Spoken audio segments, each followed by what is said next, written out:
Bitch, you ain't 12. I've been waiting for this. Bitch, you ain't 12. Bitch, you ain't 12. Bitch, you ain't 12. Bitch, you ain't 12. Bitch, you ain't 12. Bitch, you ain't 12. Good evening, everyone. Welcome back once again to Vicious Rips, and of course, in your host show, YouTube, the sound of an imitate, never duplicate superstar Tim Vicious, and so we go over Raw this week was in Tampa, Florida. But before we do, like always, we're gonna switch gears and talk about last week via the SmackDown Rewind and the big highlights from last week's SmackDown. Well, it started out with Michael Cole welcoming back his commentating partner, Pat McAfee. And McAfee, he got on the mic, talked about why he wasn't there the week prior, and then he showed the clip. Corbin beating him up after the Money in the Bank show went off the air, and again emphasizing on why he had the neck collar on at the UFC show later on that night. So he then started to throw out some insults to Corbin, calling him cheap ass, douchebag Corbin, or not cheap ass, but bum ass Corbin, douchebag Corbin, this, that, and the other. Insert insult Corbin here. Honestly, if we could, listen, I've been talking to Wade, which unfortunately not only is he my cameraman, he's also the head of the legal department here at the Vicious Studios, to see if we could get a fuck knuckle Corbin shirt made, but apparently we can't. We're working on it though, folks. Please sit tight. Do not adjust your set. Either way, then started going on, throwing out some shade to Corbin, then wound up emphasizing on at SummerSlam he's going to show up, kick his ass. Corbin was then on the Tron. Whoa, Pat, listen, man. Nothing personal, but man, beating you's just going to be a walk in the park for me. And yeah, not only that, after I beat you up at Money in the Bank, I started getting all these hives on my arms. I don't know what it is, man. I think it might be monkeypox or something. McAfee, real quick on the fly. No, it's not monkeypox. You're just allergic to greatness. Ooh, nice one. Then they went back and forth, ending with McAfee doing the come SummerSlam, I'm going to beat your ass kind of line. So, yeah. As far as matches that happened that night, Liv Morgan had a match with Natalya, and, you know, I got to tell you, I'm really pulling for Liv. I really am, but her character does not... I feel like I see her playing wrestler instead of actually being a wrestler. You know, like Stone Cold was really Steve Austin just turned up to 11. The Rock was really The Rock just turned up to 11. Mankind, after he won the world title and got in that main event spot, was really Mick Foley, just turned up to 11 with the silly and goofiness and all that jazz. It feels like she's playing wrestler instead of being one. And I'm really hoping for the best with her, but honestly, it just like, ugh. Not only that, man, the fan base, ugh. You want to see a very toxic fan base? Look at all the angry Liv Morgan fangirls. Anytime something don't go her way, or she loses a match, or, you know, something happens. Oh my God, ugh. Either way, Drew McIntyre had a match against Ridge Holland. It was originally supposed to be Sheamus again, but he pulled out. Phrasing. And, yeah. We're eventually going to get a throwdown between these two behemoths again, and it's going to be one hell of a match. And I cannot fucking wait for it. You know, you want to talk about a good match? Pissed off, angry, jacked up Scotsman. Pissed off, angry, jacked up Irishman. That just sounds like the beginning of a really good bar fight story. Can't even argue on that. Theory had a match against Madcap Moss, and I'm not even going to lie. That was hands down match of the night on SmackDown. And Moss, I absolutely love the work he does. But for the love of God, I can't... the look he has. He looks like a default character in a 2K game. You know? Just, that's all I got to say on that. But Moss got the win via DQ because Theory finally fully established himself as a Money in the Bank winner heel by using the briefcase as a weapon against an opponent. So, yeah. And then Angelo Dawkins had a match against Jimmy Uso, which ended, and then there was a big brouhaha, and then it ended with Adam Pearce coming out saying, whoa, gentlemen, if you please. Now, there is a lot going on between all four of you, and while there is a special referee needed for this match, I know the perfect man in mind. And ho-ho! He picked ho-ho-ho! Good old Jeff Jarrett. Yes, that's right. J-E-double-F. J-A-R-R-E-double-T. Jeff Jarrett. Ha-ha! Ain't he great?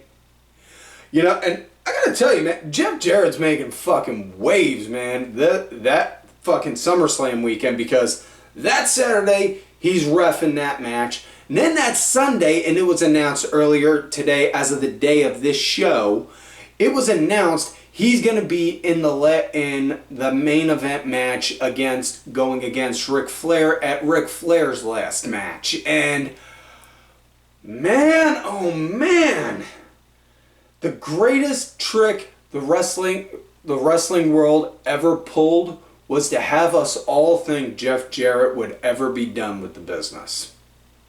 Not gonna happen, fella. Ain't no way, pal.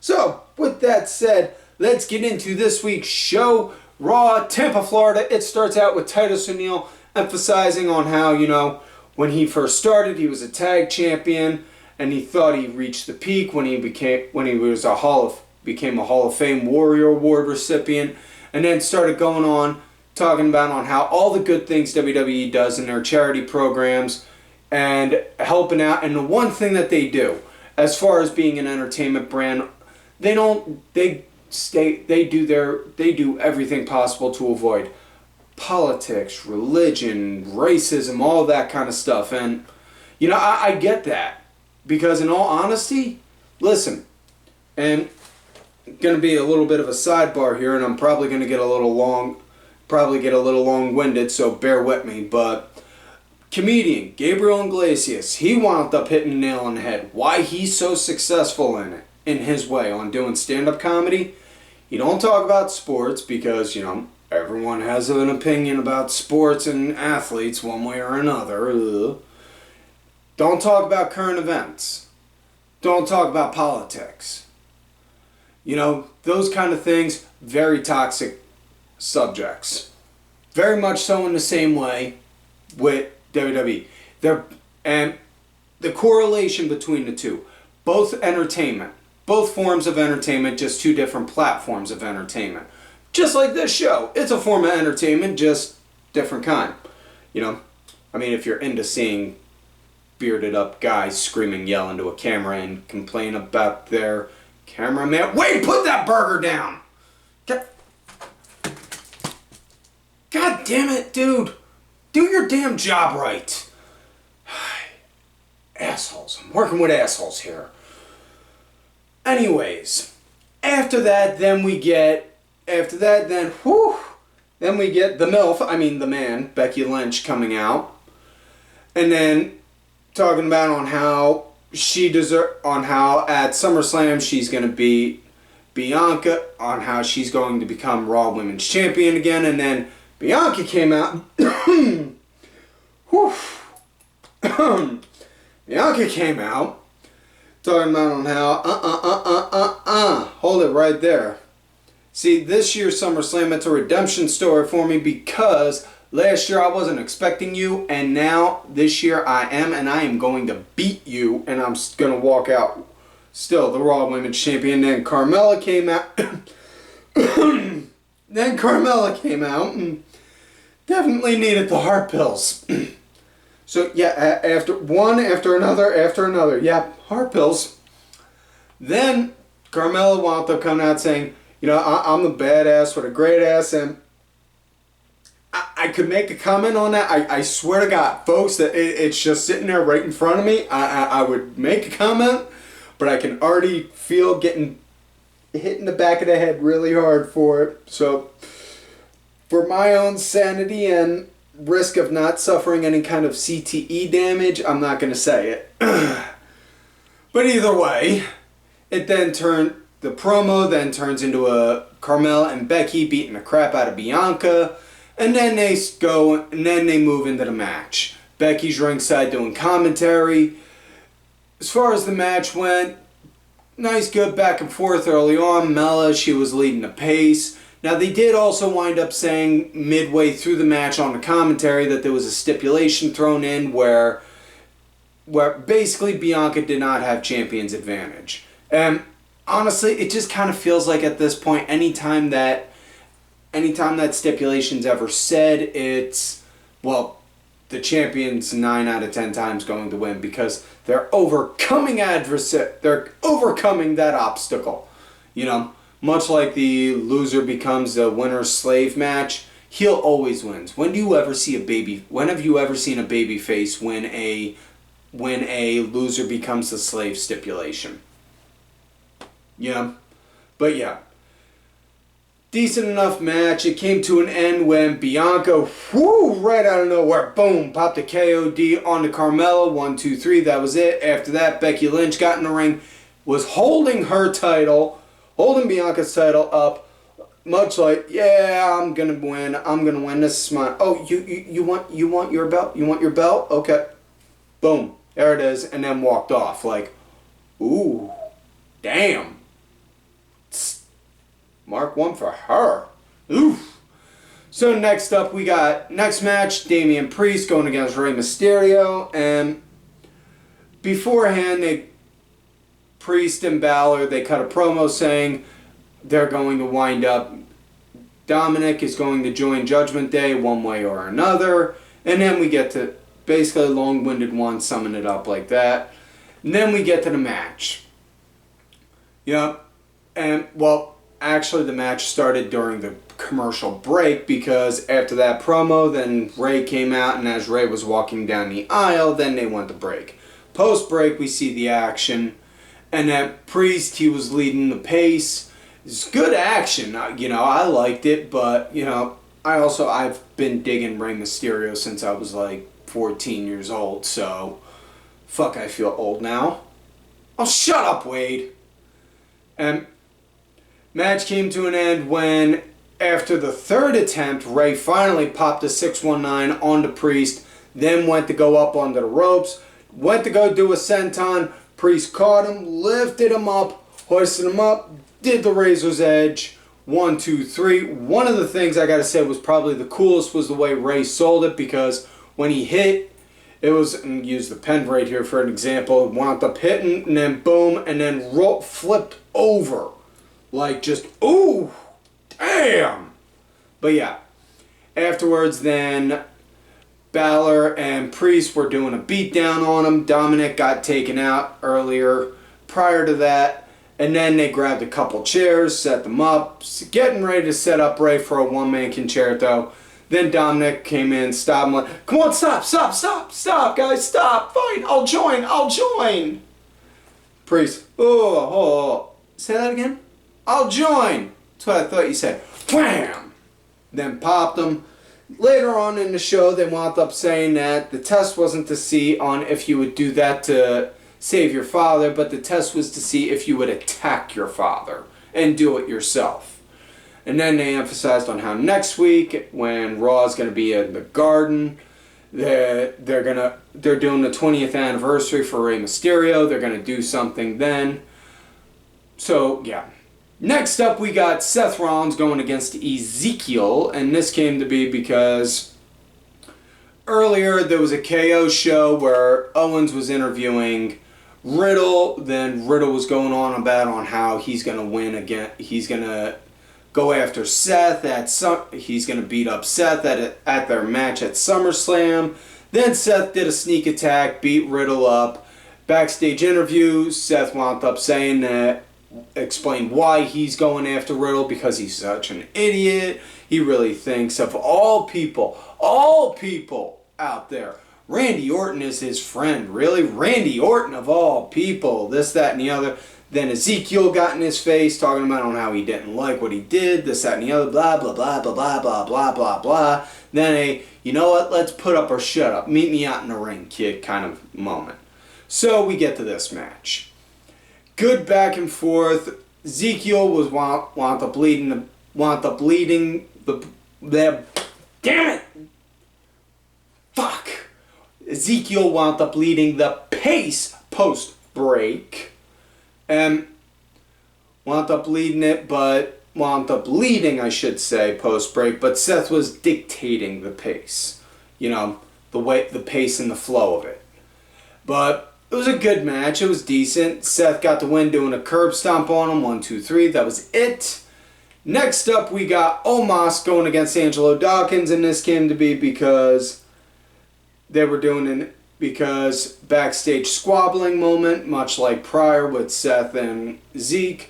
But yeah, now we come to this. Omos, he was powering over Dawkins. You see early on Ford, he's distracting Omos, yelling to him, climbing partway in the ring, distracting him. Hey, hey! And then when Dawkins went on the ropes, MVP just quick, whoop, grabbed his leg, ref saw it, rang the bell, called for a DQ, MVP gets in the ref, says, whoa, whoa, whoa, what about him? What about him? What about him? He was doing all that too. Then Adam Pearce came out and said, oh, gentlemen, if you could. MVP, I remember you earlier saying specifically you would compete if you could. So, I think you are more than capable of it. So, why don't we have ourselves a tag match? Referee, restart this match right now. So now we got Omos and MVP going against the Street Profits. Dawkins, he was the punching bag. And honestly, the big highlight of this match was seeing MVP beating the shit out of Dawkins wearing a suit. Because all I could think is, okay, I can't think of that many people that could be that badass wearing a suit, wearing a nice fancy suit like that. I mean, just wearing a black pressed pants, white button-up shirt and a tie, that's one thing, you know. But MVP, you know, you look at it real life, the man's, you know, the dude is a legit badass. He's a purple belt in judo. He's a purple belt in jiu-jitsu, and he's an instructor in it also. So, yeah, would not want to fuck with the guy.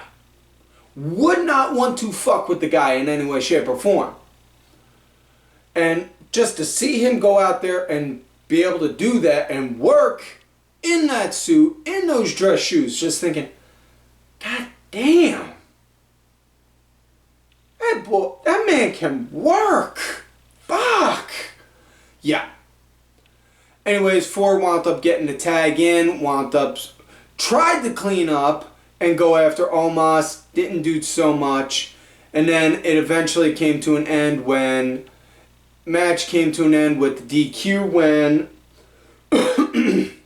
excuse me, when the Usos, who were sitting ringside watching, decided to jump in, knock Ford off the top rope when the ref was looking, so the ref called for the bell. So technically Dawkins won via a DQ. And yeah, so there was a big little bit of a brawl, and then a pull apart, but brawl and then walk off. Next up, we got Theory going against AJ Styles. Now, Theory, he cut a promo prior to the match, but I'm not even gonna lie, folks. My TV cut out on me for a good little bit, and I missed the entire promo.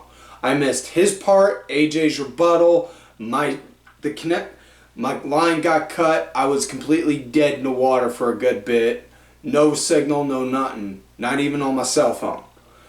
And it, like a miraculous, graceful miracle itself from the wrestling gods, it came back just as Dolph Ziggler was walking down the aisle. So take from that what you will. The wrestling gods decided to shine upon me by blessing me with Dolph Ziggler as a gift, I guess. So, either way, match start. As far as the match, man, Theory, he was leading, and, you know, I'll say this, yes. Theory, the whole backstory with him with the Snapchat thing, yes. Total shit thing. Total shit thing. I don't know the guy in real life. I don't know the man himself. So I can't say if he's if he's a decent person or not, or if it was, dude, you done fucked up. Listen, we all fuck up and do stupid shit. This is where you gotta learn not to be a fucking idiot kind of moment, or whatever. I don't know. But again, like I say before, learn to separate the performer from the character. Good example, John Cena. I do not whatsoever like the character John Cena has when he walks down that ramp and gets in those ropes. Never have. Never like the whole hustle, loyalty, respect, you can't see me crap. Never have. Outside of the ring, the man is a fucking saint in my book. I can't see no wrong. The guy goes out of his way to do anything and everything to help out in whatever he's doing. He busts his ass harder than anyone I've ever seen. Like I said though, differentiating the man from the character.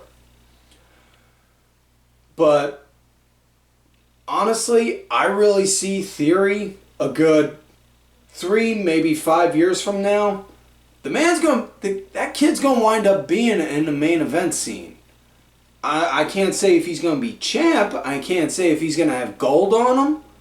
But I could sure as hell see him in the main event scene with, if not being the hunter, chasing after the title, being the hunted, having people chase after him. So, either way, as far as the match went, it came to an end with AJ getting the win via a countout because at one point, Theory, he's outside, he's getting in Ziggler's face, shoves him, Ziggler, ooh. And then when the ref's not looking, Ziggler, bam, pops him with a super kick. And then he's down for the 10 count outside. So, yeah. Next thing you know, when Theory gets back in the ring, AJ then scoops him up, hits him with a Styles Clash, send him home happy after that. Thank you, wham bam, thank you ma'am. Next match up. Whoo! Trios women's match. Excuse me for a moment. Alexa Bliss, Dana Brooke, and Asuka. Asuka going against Nikki, A.S.H, Doudrop, and Tamina. Now this was a total flim-flam shenanigans kind of match. That's all it was, plain and simple. Because right out of nowhere, in the middle of nowhere, Reggie comes out. Dana Brooke starts yelling at Reggie, saying on how you ruin everything whenever you're around me, this, that, and the other, blah, blah, blah, blah, blah. Next thing you know, Tozawa does a quick roll-up on Dana and wins the 24/7 title in the middle of the 6-woman match. Then, after Tozawa, it's Nikki A.S.H who becomes the 24/7 champion. Then Alexa Bliss. Then Doudrop. Then Dana Brooke, who then proceeds to go and run off, and everyone else does except Nikki, who's like just looking like, what the hell? What's going on? Come back here! Go back here! Next thing you know, she turns around, Asuka, wham! Kicked in the face, and then gets the Asuka lock in, and yeah, tap out. So now we come to the closing segment of the night. Miz TV, Miz confronting the walking douche nozzle, Logan Paul, and showing the highlights from their WrestleMania match, and then Logan saying, next week I'm going to do a Miz TV segment, and it's going to be called Impulse TV, and I'm going to do it so much better than you. Anytime anyone's ever told me I can't do something that motivates me, they said I couldn't make a career off of social media, and I did. They said I couldn't go and last with Floyd Mayweather. Now he's on a highlight reel for me.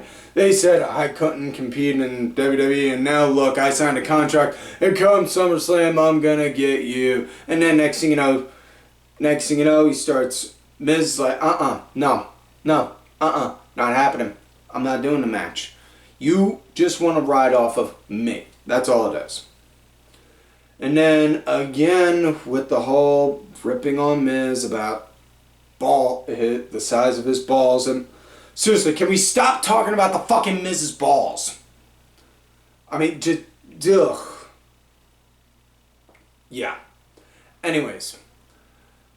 After that, then Miz eventually got so hot, he did the classic heel thing. You want it? You want it? You want it? Fine, you got it! And then next, you know, Ciampa came out, did a sneak attack on him, then they did a quick 2-on-1 beatdown on him, and then Logan Paul wound up getting out of the ring, and then it ended with Miz doing his normal catchphrase saying, "You're not going to win against me because I'm the Miz, and I'm awesome!" And then just staring off dead-eye into the camera. Cut the sequence, fade to black. Good night, folks. That is it. That's the end of the show. So, that is it for this week's show, folks. So, please, don't forget to like the video, subscribe to the channel, go back, watch some of the episodes when you can. Look for me on the Twitter at TimVicious. Also, folks, do not forget to easy for me to say. Thank you to my executive producer, Ollie Ray Ben, who did provide the music for this week's show. Make sure y'all check out it on iTunes, Spotify, YouTube, SoundCloud. All that good shit details are down below. Make sure y'all check that out. Thank you to contributor of the show, LFC Lingerie Fighting Championship. There are a little bit of wrestling, a little bit of MMA, and a whole lot of attractive women wearing a little bit of nothing. Also, folks, make sure you check out whatamaneuver.net's site for Vicious Rants apparel. Help support the show and help pay the electric bill so we can have the AC on. And don't forget to follow all of these cool-ass cats right here on the Twitter. Kenny Killer DSB_IV Diabolica RA. Surgeon Curry Pants and Dubs in your face. And folks, like I always tell y'all, you love me great, you hate me. Fuck you.